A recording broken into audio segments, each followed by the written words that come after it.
Ara fa 15 anys que vam emprendre aquest camí en defensa de la pública.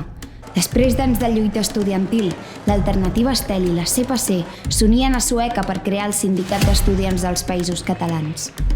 Al llarg d'aquests anys l'objectiu l'hem tingut clar, defensar l'educació pública i de qualitat. I quan els rics amb les seves èlits han amenaçat en retallar el dret d'educació, els hem respost amb un moviment estudiantil organitzat. Els hem respost plantant cara durant la Primera Valenciana, durant les vagues i ocupacions contra Bolonya, contra la LOMCE i el 3+2, les taxes abusives o el TIL.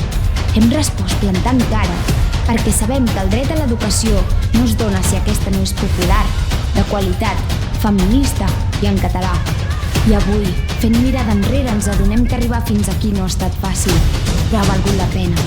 Ha valgut la pena deixar-nos la pell a les assemblees i als comitès de vaga, emocionar-nos plegades amb les victòries i passar angoixa esperant que alliberessin a les nostres companyes davant d'alguna comissaria.